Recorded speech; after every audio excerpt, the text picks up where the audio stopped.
सबको praise the Lord, जय मसीह की शालोम। परमेश्वर आप सबको आशीष दे। मैं विक्रम शाही एक बार फिर आपके साथ हूँ परमेश्वर के वचन के द्वारा।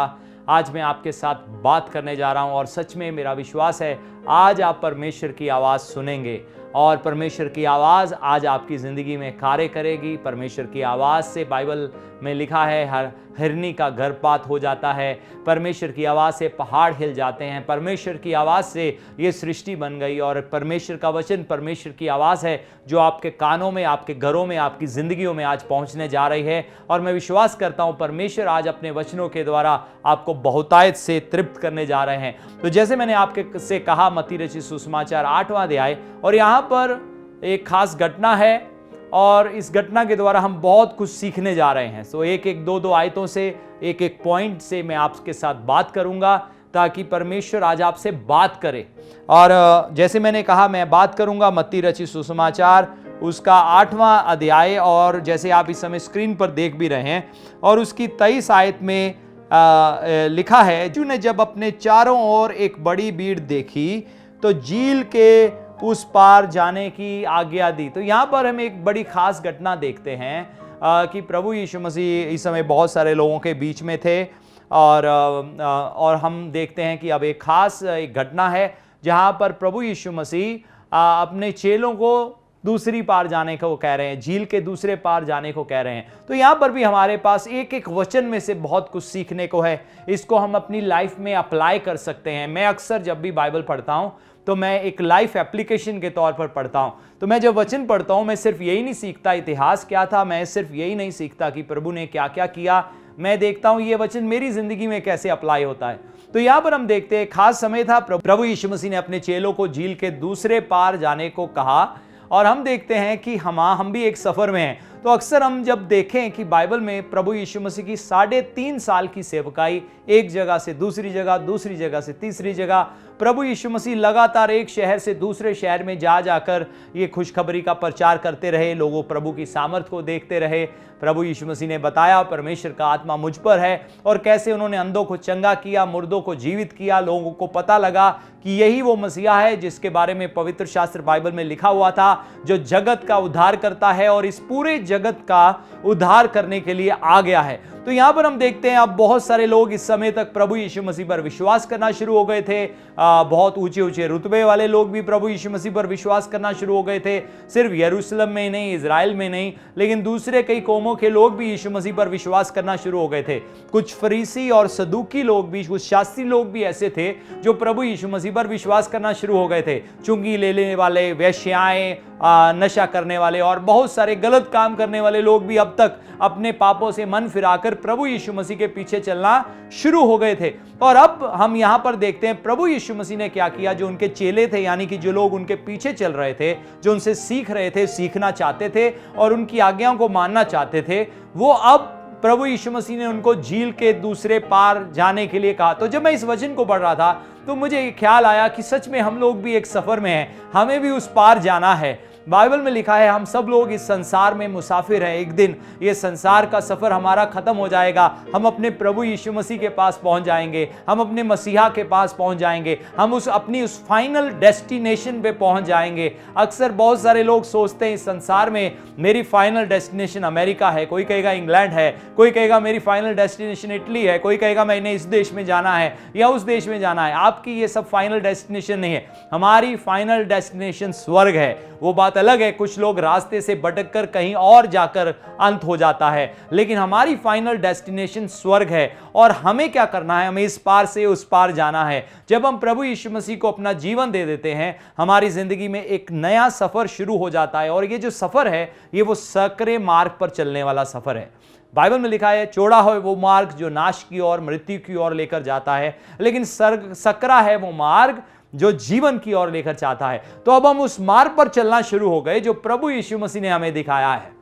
और यहां पर इस घटना में देखते हैं प्रभु यीशु मसीह ने चेलों को दूसरी पार जाने को कहा, और हम भी एक तरीके से दूसरे पार जा रहे हैं। जब परमेश्वर इजरायली लोगों को मिस्र देश में से लेकर आए तो सिर्फ यही नहीं था कि उनको लाल समुंदर पार करना था, उनको यरदन नदी को भी पार करना था।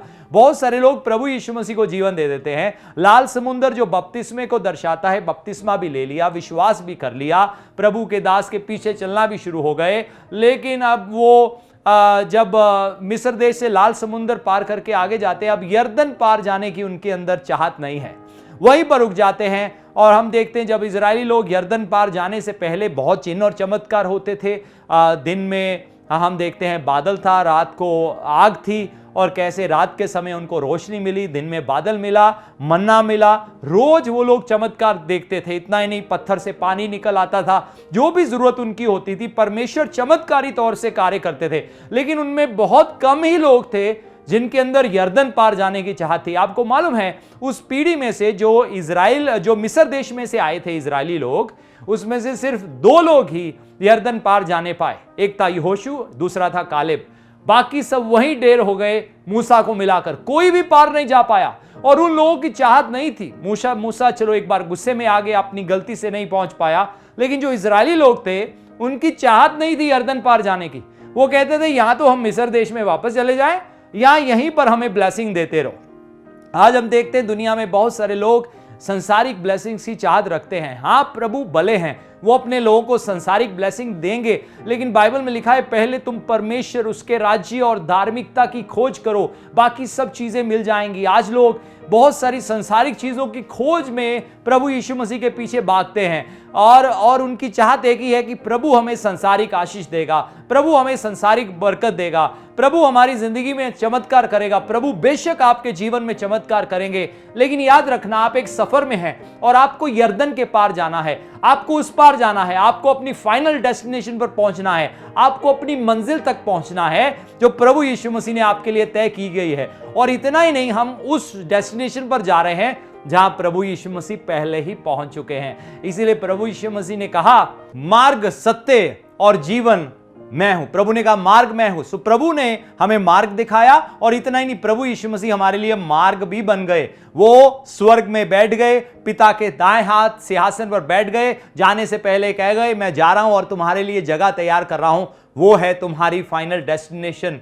तुम्हें उस जगह तक पहुंचना है, तो हमें सिर्फ लाल समुंदर ही पार नहीं करना। आपने बपतिस्मा ले लिया, प्रभु यीशु मसीह पर विश्वास कर लिया, आप प्रभु के पीछे चलना शुरू हो गए, बहुत बढ़िया है। लेकिन अब यर्दन भी पार करो। बहुत सारे कम, जैसे मैंने लोग कहा, यर्दन पार करने की चाहत रखते हैं, लेकिन वही आपका सफर पूरा होता है, वहीं पर हमेशा की जिंदगी है, वहीं पर अनंत जीवन है। यानी कि वो परमेश्वर का स्वर्ग राज्य, वो जो पिता का घर, और वो पिता का घर ही नहीं है, वो उसके बच्चों का भी घर है। वो जगह जिसके बारे में प्रभु यीशु मसीह ने कहा मैं जा रहा हूं और तुम्हारे लिए जगह तैयार कर रहा हूं। सो ये मसीह जीवन एक सफर है, और इतना ही नहीं, ये संसारिक जीवन भी एक सफर है जिसे हमें तय करना है, उस पार जाना है।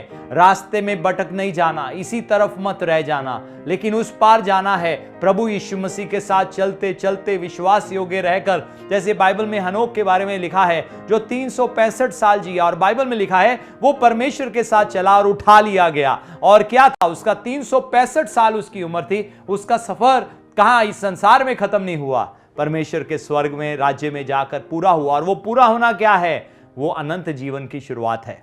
बेशक जब हमने पवित्र आत्मा पा लिया नए नियम की कलीसिया में, जब हम परमेश्वर की आत्मा से भर जाते हैं, हम नया जीवन पा लेते हैं। और इतना ही नहीं, नया जीवन ही नहीं, ये अनंत जीवन है, ये हमेशा की जिंदगी है जो हम प्राप्त करते हैं जब पवित्र आत्मा हमारे अंदर आ जाता है। तो हमेशा की जिंदगी तब शुरू नहीं होती जब एक मनुष्य मर जाता है और स्वर्ग पहुंच जाता है। हमेशा की जिंदगी तभी शुरू हो जाती है जब हम प्रभु यीशु मसीह को अपने हृदय में कबूल कर लेते हैं। इसीलिए प्रभु यीशु मसीह ने कहा जो मुझ पर विश्वास करता है वो अगर मर भी जाए तो भी जिएगा। वो मर भी जाए तो भी जिएगा, शारीरिक तौर पर मर भी जाए तो भी जिएगा, क्योंकि वो अनंत जीवन का वारिस हो चुका है। कितनी खूबसूरत बात है कि प्रभु यीशु मसीह पर विश्वास करके हमने हमेशा की जिंदगी पा ली, और ऐसा हमेशा का जीवन जो दुनिया के धन दौलत से खरीदा नहीं जा सकता। बहुत सारे लोग ऐसे होंगे जो कहेंगे प्रभु मुझे करोड़पति बना दो, मुझे अरबपति बना दो। प्रॉब्लम नहीं है, प्रभु को कोई मुश्किल नहीं है किसी को करोड़पति या अरबपति बनाने में, लेकिन करोड़ों का धन भी किसी को हमेशा की जिंदगी नहीं दिला सकता। लेकिन ये यीशु का लहू है जिसके द्वारा हम खरीद लिए गए। ये यीशु मसीह का लहू है जो हमारे लिए क्रूस पर बहा दिया गया, जिस कारण से हम लोगों ने हमेशा का जीवन पा लिया है। तो यहां पर हम देखते हैं यीशु मसीह ने 8वीं आयत में हमने पढ़ा अपने चेलों को झील के उस पार जाने की आज्ञा दी। जैसा आप इस समय स्क्रीन पर देख रहे हैं 18 आयत में, यीशु ने जब अपने चारों ओर एक बड़ी भीड़ को देखा तो झील के उस पार जाने की आज्ञा दी। तब शास्त्री ने पास आकर उससे कहा, हे गुरु, जहां कहीं तू जाएगा मैं तेरे पीछे हो लूंगा।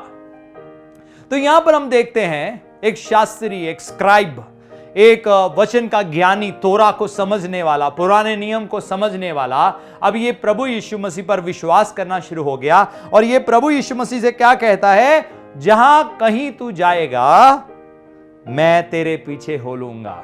जहां कहीं तू जाएगा मैं तेरे पीछे हो लूंगा। हम जब प्रभु यीशु मसीह को अपना जीवन देते हैं, हम भी यही कमिटमेंट करते हैं। हम भी प्रभु यीशु मसीह से यही कहते हैं, प्रभु जहां कहीं भी आप जाओगे हम आपके पीछे हो लेंगे। लेकिन बहुत सारे लोग रास्ते में सफर को छोड़ जाते हैं। अब ये जब शास्त्री प्रभु यीशु मसीह को ये बात बोल रहा है, बात बहुत अच्छी बोल रहा है, क्योंकि नहीं तो हम चेले नहीं हैं। एक व्यक्ति जो प्रभु यीशु मसीह के पीछे चलना नहीं चाहता तो वो चेला नहीं है, और जो चेला नहीं है वो मसीह नहीं है। मसीही कौन है? जो चेला है। क्योंकि अंताकिया की कलीसिया, प्रेरितों के कार्य 11 अध्याय 26 आयत में लिखा है, अंताकिया की कलीसिया में सबसे पहले चेले मसीही कहलाए गए। तो अगर हम चेले नहीं हैं तो अब इतना ही नहीं, प्रभु के वचन के मुताबिक भी चलना है, परमेश्वर की आत्मा की आवाज के मुताबिक भी चलना है, क्योंकि हम प्रभु हमारे प्रभु हैं। और हम कहेंगे प्रभु हमें अमेरिका जाना है, प्रभु कहेंगे जाओ अफगानिस्तान में। कोई कहेगा प्रभु मुझे वहां जाना है, और प्रभु कहेंगे नहीं तुम वहां जाओ। ऐसे समय में हम क्या करेंगे? देखो, जो चेले लोग हैं वो अपने जीवन में कोई भी फैसला लेने से पहले प्रभु से पूछते हैं। आपको मालूम है, बाइबल में हम दाऊद के बारे में पढ़ते हैं। दाऊद बहुत कामयाब हुआ, उसने बड़े बड़े युद्ध लड़े और अपने से कई गुना बड़े सेनाओं को उसने हराया। गोलायत को मारने वाला दाऊद था।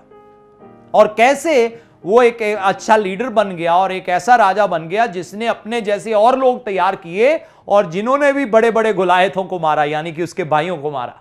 सो हम देखते हैं दाऊद बहुत कामयाब राजा था। लेकिन जब आप बाइबल ध्यान से पढ़ो, ज्यादातर केसेस में हम पढ़ते हैं दाऊद ने परमेश्वर से पूछा, दाऊद ने परमेश्वर से पूछा, परमेश्वर मैं जाऊं कि ना जाऊं, परमेश्वर वहां युद्ध लड़ूं कि ना लड़ूं। अक्सर लोग कहेंगे प्रभु मुझे वहां ले चलो, लेकिन दूसरी तरफ एक ऐसे लोग हैं जो कहते प्रभु मेरी चाहत है वहां जाने की, लेकिन आप बताओ मैं क्या करूं। दाऊद कहता था प्रभु मैं युद्ध लड़ने को तैयार हूं, लेकिन आप बताओ मैं युद्ध लड़ने को जाऊं कि ना जाऊं।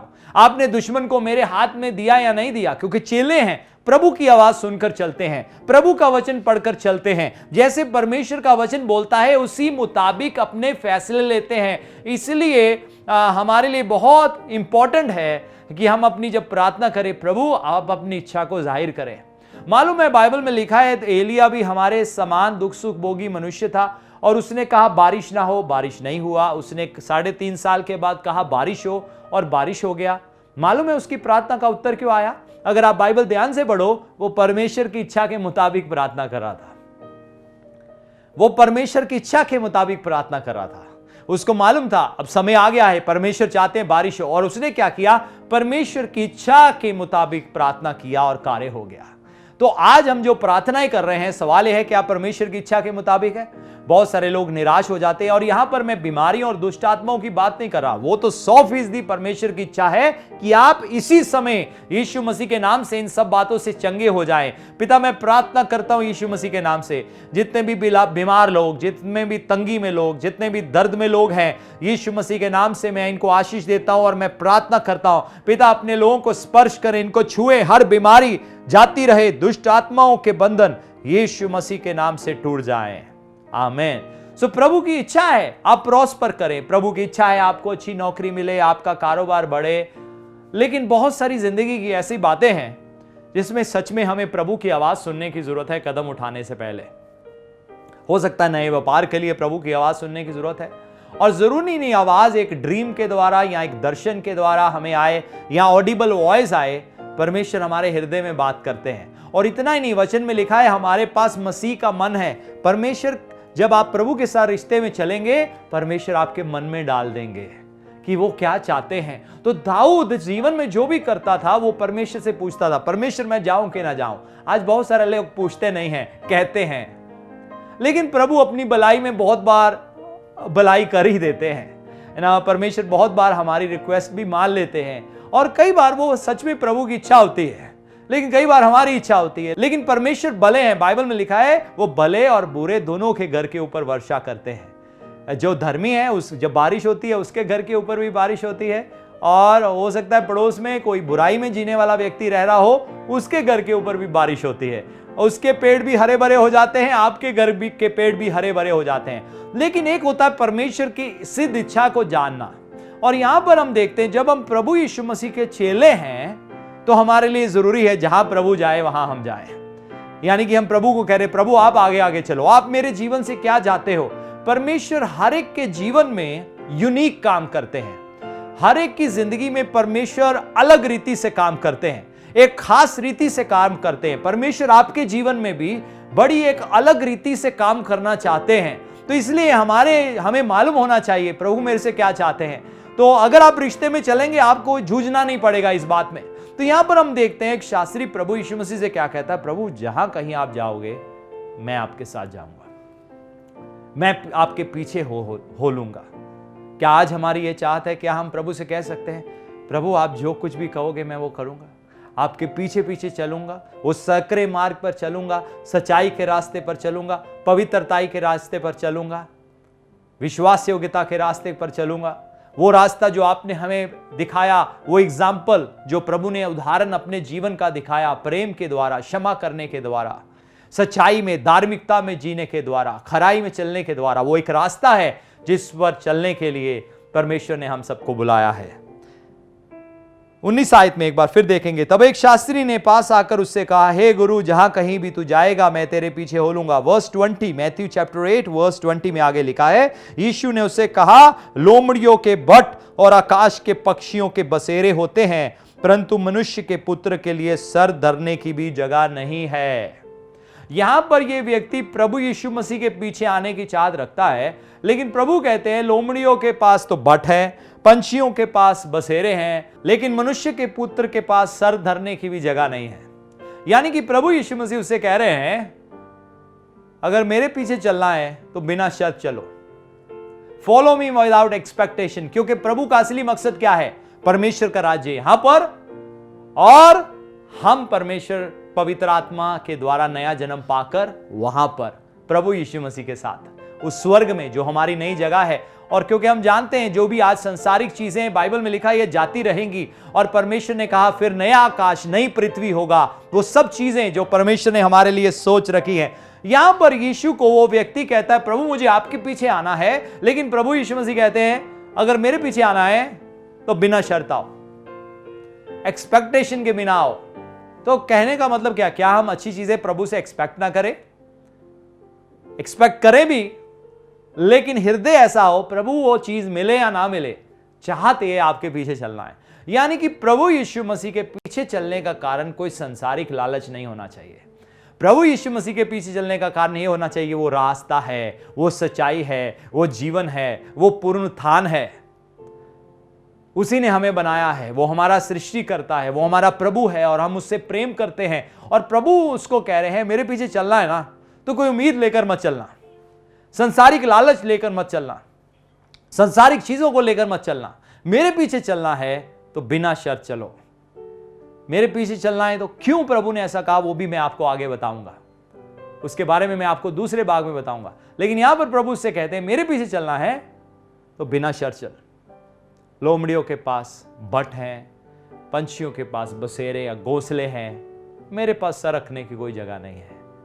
तो मेरे पीछे अगर तुम सिर्फ संसारिक चीजों के कारण आ रहे हो तो लंबा नहीं चलोगे, लंबा नहीं चलोगे, जिसके बारे में मैं आपको भाग 2 में दिखाऊंगा और मैं चाहता हूं सिखाऊंगा उसके बारे में। तो मैं चाहता हूं आप मेरे साथ जुड़े रहना।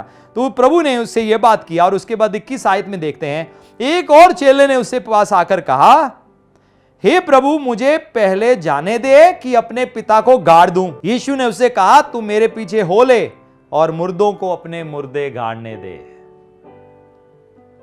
प्रभु यीशु मसीह क्या कहते हैं एक बार फिर से देखेंगे। एक और चेले ने उससे कहा, हे प्रभु मुझे पहले जाने दे कि मैं अपने पिता को गाड़ दूं। यीशु ने उससे कहा तू मेरे पीछे हो ले और मुर्दों को अपने मुर्दे गाड़ने दे। यहां पर हम देखते हैं एक और व्यक्ति प्रभु यीशु मसीह के पास आता है और कहता है, प्रभु मैं आपके पीछे चलना चाहता हूं, लेकिन अभी मुझे कुछ खानदानी रिश्तेदारी की मजबूरियां या पारिवारिक मेरी कुछ मजबूरियां हैं, मुझे वो कार्य करने दो और फिर मैं आपके पीछे हो लूँगा। देखो, ये सांसारिक चीज़ें, ये पारिवारिक चीज़ें, ये दुनियादारी की चीज़ें, ये तो रास्ते में आती रहेंगी, लेकिन ये चीज़ें आपको रोकनी नहीं चाहिए प्रभु यीशु मसीह की बुलाहट को पूरा करने से, क्योंकि परमेश्वर विश्वास योग्य है। यहां पर इस व्यक्ति को परमेश्वर पर विश्वास करना चाहिए था कि प्रभु उसके पिता के लिए बंदोबस्त करेंगे, क्योंकि वो भूल गया कि मुझे इस समय सृष्टिकर्ता बुला रहा है, कोई संसार नहीं बुला रहा। हमारे लिए परमेश्वर की आवाज सबसे अहम होनी चाहिए। हमारे जीवन में परमेश्वर की जो बुलाहट है वो हमारे लिए सबसे सीरियस काम होना चाहिए। रूहों को बचाना, परमेश्वर का वचन दूसरों तक पहुंचाना, वो हम सब लोगों की जिम्मेवारी बनती है। मालूम है पौलुस क्या कहता है, हाय मुझ पर अगर मैं सुसमाचार ना सुनाऊं, हाय मुझ पर वो कहता है अगर मैं खुशखबरी का प्रचार करूं। आज मैं आपसे सवाल करना चाहता हूं, आप में से कितने लोग हैं जो इस खुशखबरी का प्रचार दूसरों में करते हो? आप में से कितने लोग हैं जो यीशु मसीह के बारे में दूसरे लोगों को बताते हो? आप कितने लोग हैं जो परमेश्वर ने सोशल मीडिया का माध्यम दिया है उसमें लोगों को जोड़ते हो? क्योंकि अगर आपको नहीं आता तो आप उनको बाइबल गिफ्ट कर सकते हो, या उनको सोशल मीडिया पर जोड़ सकते हो, हमारे साथ जोड़ सकते हो, किसी और के साथ जोड़ सकते हो, यूट्यूब पर जोड़ सकते हो, फेसबुक पर जोड़ सकते हो, ताकि किसी तरीके परमेश्वर का वचन उन तक पहुंच सके। देखिए, ये हम सबकी जिम्मेवारी है ताकि हम परमेश्वर का वचन दूसरों तक पहुंचाए। देखो, दूसरों की जिंदगियां बचाना प्रभु के लिए इतना अहम था कि इस दुनिया का सृष्टिकर्ता मनुष्य बनकर इस दुनिया में आ गया और अपना लहू बहा दिया और अपना सलीब पर जान दे दिया हमें बचाने के लिए। अब उसी प्रकार से अब हमारी जिम्मेवारी भी बनती है, हम परमेश्वर के काम को सीरियसली रहे। यहां पर हम देखते हैं ये कहता आऊंगा पीछे, लेकिन अभी कुछ जिम्मेवारियां हैं। जिम्मेवारियां कभी खत्म नहीं होंगी, दुनिया के काम कभी खत्म नहीं होंगे, लेकिन आज अगर परमेश्वर आपको आवाज दे रहे हैं और कुछ करने के लिए कह रहे हैं, आपके लिए महत्वपूर्ण है, वो आज से ही करना शुरू हो जाओ। तो यहां पर प्रभु इस व्यक्ति से कहते हैं कि तू मेरे पीछे हो ले और मुर्दों को अपने मुर्दे गाड़ने दे। इसके लिए अहम था कि ये परमेश्वर की आवाज को सुनता और परमेश्वर के कार्यों में लग जाता। तो आज जैसे मैंने आपके साथ भाग 1 में से बात किया, 18 आयत में से लेके मैंने 22 आयत तक आपसे बात किया और हमने गौर किया कैसे यीशु ने झील को दूसरे पार जाने के लिए कहा। जैसे मैंने कहा, हम सब लोग एक सफर में हैं और हमें उस पार जाना है। सिर्फ लाल समुंदर ही पार नहीं करना, लेकिन यरदन नदी भी पार करना है। यानी कि हमारी फाइनल डेस्टिनेशन सिर्फ यही नहीं कि हमने अब मसीह लाल समुंदर पार करने का मतलब है हमने यीशु पर विश्वास कर लिया, बपतिस्मा ले लिया, लाल समुंदर पार हो गए, अब हम यीशु के रोज चमत्कार देख रहे हैं, हमारे पास गवाही है। लेकिन याद रखें, यरदन पार भी जाना है। यरदन यानी कि हमारी फाइनल डेस्टिनेशन, हमें स्वर्ग में जाना है। दूसरी बात जो हमने देखी, एक शास्त्री प्रभु यीशु मसीह के पास आता है और वो प्रभु के पीछे आने की इच्छा जताता है और प्रभु कहते हैं मेरे पीछे चलना है तो बिना एक्सपेक्टेशन के चलो। प्रभु चमत्कार करेंगे, लेकिन मान लो चमत्कार नहीं हो तो क्या हम पीछे मुड़ जाएंगे? क्या हम ये कहेंगे यीशु प्रभु नहीं है, उसने मेरे जीवन में चमत्कार नहीं किया, प्रभु ने ये नहीं किया, वो नहीं किया, ऐसा नहीं किया? देखो, प्रभु यीशु मसीह ने जो करना था कर दिया। देखिए, हमें समझना होगा जो सबसे बड़ा कार्य प्रभु यीशु मसीह ने किया है हमारी जिंदगी में, हमें हमेशा का जीवन दे दिया है। बेशक प्रभु हमारे संसार की रोज की जरूरतें पूरी करेंगे प्रभु ने, लेकिन क्या कहा है, उन बातों की चिंता ना करो, कहां से खाएंगे, कहां से पिएंगे। प्रभु कहते हैं इन पक्षियों को देखो कैसे परमेश्वर उनको प्रोवाइड करते हैं, तुम तो पक्षियों से कितना बढ़कर हो। परमेश्वर आपके लिए भी करेंगे, लेकिन चिंता करनी इस बात की करो, मुझे यरदन पार होना है, मुझे प्रभु को थाम कर रखना है, मैंने पाप को, गुनाह को अपने जीवन में जगह नहीं देना और कोई भी ऐसी चीज को बीच में नहीं आने देना जो मुझे प्रभु के वचनों से और प्रभु की सच्चाई से हटा दे। और आखिर में हमने पढ़ा एक और चेले के बारे में जो प्रभु के पीछे आना चाहता है, लेकिन कहता है अभी मेरी कुछ जिम्मेवारियां हैं, वो मुझे पूरी करने दो, मुझे कुछ संसारिक काम करने दो, मुझे कुछ पारिवारिक काम करने दो। पारिवारिक और संसारिक जो काम महत्वपूर्ण है वो चलते रहेंगे, लेकिन आपके लिए ज़रूरी है आप प्रभु की बुलाहट को सुनो। जो परमेश्वर आपको करने के लिए कहते हैं, जो बोलते हैं, वो करने के लिए तैयार रहो। और आज ही अगर प्रभु कहते हैं सब कुछ छोड़ और मेरी सेवा कर, आपको तैयार रहना चाहिए।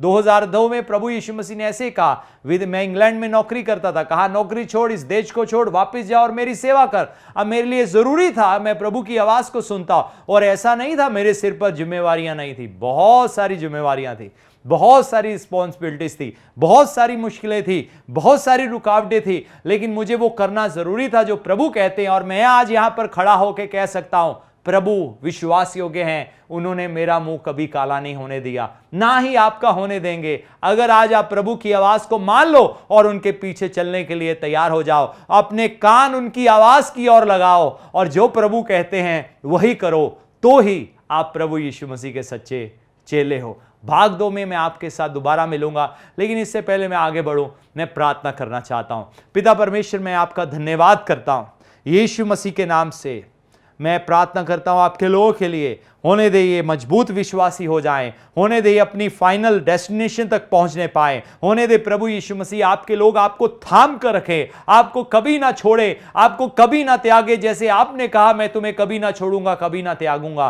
प्रभु बेशक आप इनकी जिंदगियों में चमत्कार करेंगे, बेशक इस समय आप बीमार लोगों को छू रहे हैं, बेशक आप शैतानी बंधन तोड़ रहे हैं, लेकिन मेरी प्रार्थना है लोगों का संबंध आपके साथ ऐसा जुड़ जाए कि अगर आंधी आए, तूफान आए, मुश्किल भी आए, तो भी ये आपको थाम कर रखे, क्योंकि आप ही सर्वशक्तिमान परमेश्वर है। जैसे पतरस कहता है आप मसीह है, आप मसीह है। 72 चेले छोड़कर चले गए, लेकिन पतरस कहता है आपके पास जीवन है, मैं आपको छोड़कर कहां जाऊं। वो समझ गया कि हमेशा की जिंदगी सबसे बहुमूल्य है और इसको नहीं गंवाना। आपका धन्यवाद सारी बातों के लिए, यीशु मसीह के नाम में, आमीन। मैं विश्वास करता हूं आज परमेश्वर ने आपसे बात किया है, और अब हम आराधना के गीत में जुड़ने जा रहे हैं। लेकिन ये आराधना का गीत के समय में हम परमेश्वर की आराधना करेंगे अपनी जुबान को खोलकर भी, और लेकिन उसके साथ साथ जो भी दशमांश और भेंट हम परमेश्वर के कार्य के लिए देना चाहते हैं, ये वो देने का भी समय है। जैसे इस समय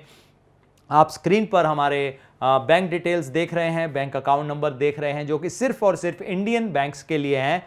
तो आप ये नोट कर लीजिए, और यहाँ पर आप जो भी आपकी इच्छा के अनुसार खुशी से आप जो भी टाइथ से ऑफरिंग्स अपने भेजना चाहते हैं, तो सीधा हमारे डायरेक्टली इस बैंक अकाउंट में आप भेज सकते हैं। तो याद रखें, जैसे मैंने कहा, ये सिर्फ इंडियन बैंक्स के लिए है। अगर आप किसी और जरिए से हम तक डोनेशन पहुंचाना चाहते हैं, नीचे 2 नंबर दिए गए हैं, आप उन दोनों नंबर पर हमसे संपर्क कर सकते हैं, और आपको बता दिया जाएगा कि कैसे आप हाउस ऑफ वर्शिप तक अपनी टाइथ्स और ऑफरिंग पहुंचा सकते हो, ताकि हम परमेश्वर के कार्य के लिए इस्तेमाल कर सके। आने वाले दिनों में हम एक ज़मीन खरीद रहे हैं और उसके ऊपर एक ट्रेनिंग फैसिलिटी बनाना है, ताकि बहुत सारे प्रभु के सेवकों को, लोगों को, विश्वासियों को, मसीहियों को हम तैयार कर सके परमेश्वर के कार्य के लिए, परमेश्वर की सेवकाई के लिए। उसके लिए हमें आपका सहयोग चाहिए। इतना ही नहीं, हम मीडिया पर सॉन्ग्स के द्वारा, रिकॉर्डिंग्स के द्वारा और भी बहुत सारे माध्यमों से हम परमेश्वर का वचन दुनिया तक पहुंचा रहे हैं, और हम चाहते हैं आप हमारे साथ सहभागी बन जाएं, क्योंकि अगर आप हमारे साथ सहभागी बनते हैं तो ही ये संभव होगा हम परमेश्वर के कार्य को पूरा कर सके। याद रखें, हम सब लोग मिलकर मसीह की देह हैं, और देह का हर एक अंग महत्वपूर्ण है। आप भी बहुत महत्वपूर्ण हैं, और अगर आप एक ऐसे हालात में हैं, आप कहते हो मैं आर्थिक मदद नहीं कर सकता, कोई समस्या नहीं है, हमारे लिए प्रार्थना कीजिए, हम आपके लिए प्रार्थना करेंगे, आप हमारे लिए प्रार्थना कीजिए, परमेश्वर कार्य करेंगे। और अगर आपके अंदर इच्छा है और आप कहते हो हम देना चाहते हैं लेकिन है नहीं, मैं आपके लिए प्रार्थना करना चाहता हूं, क्योंकि बाइबल में लिखा है बोने वाले को वो बीज देता है। और अगर आपके अंदर बोने की चाहत है, परमेश्वर आपके लिए सप्लाई करेंगे, परमेश्वर आपके लिए प्रोवाइड करेंगे। वो पिता अपने बच्चों के हाथ में पैसा पकड़ाएगा ताकि पिता के कार्यों में लग सके। यीशु मसीह के नाम से पिता परमेश्वर मैं प्रार्थना करता हूं, जितने भी लोग देने की चाहत रखते हैं लेकिन है नहीं, मेरी प्रार्थना है आप इनको बहुतायत से दे, ताकि इनके हाथों से, इनके द्वारा आपके राज्य की बढ़ोतरी हो जाए। आपका धन्यवाद यीशु मसीह के नाम में, आमीन।